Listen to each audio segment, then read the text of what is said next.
እቺ ዳቦ እኔንም ማሳደገችኝ። ከዛ ደግሞ ልጆቼን ለማሳደግ አሜሪካ ድረስ ነው የመጣችው። አሜሪካ ድረስ አስቡት። ኤኒዌይ በጣም ነው ልጆቼ ዳቦ የሚወዱት እና ይህንን ዳቦ በቃ ዛሬ በጋግር ዛሬ ነው የሚያልቀው። አስሬ በቃ መብላት ዳቦ ብቻ ነው የሚወዱት። በጣም ነው የሚወዱት እና ለእኔ ተመችቶኛል። ቤት ውስጥ ነው የምጋግረው። በጣም ቀላል፣ ያው ሁላችሁም ታውቃላችሁ።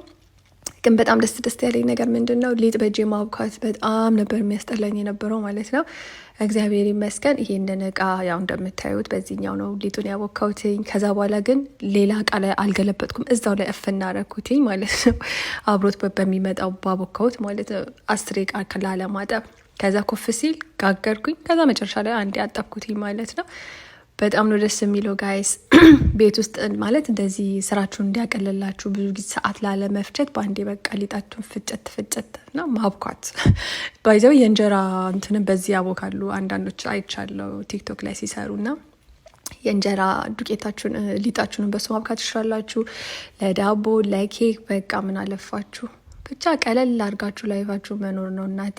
ኤኒዌይ በጣም ወድጀዋለሁ።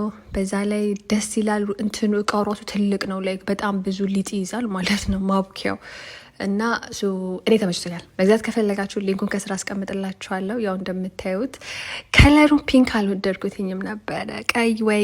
ቀይም አልፈልግም፣ ነጭ ወይ ጥቁር ነበር ያሰብኩትኝ ግን አልነበረም። ከዛ ፒንኩን ይሁን ብዬ እንትን አልኩት ግን እኔ እንጃ። ብቻ መግዛት ከፈለጋችሁ ሊንኩን አስቀምጥላችኋለሁ ጋይስ። በእውነት ግዙት። በጣም ነው የምታመሰግኑኝ፣ ትወዱታላችሁ። በተለይ አሜሪካ ያላችሁ እናቶች በጣም ያስፈልጋችኋል። ወዳችኋለሁ። ሊንኩ ከስር አለላችሁ። ባይ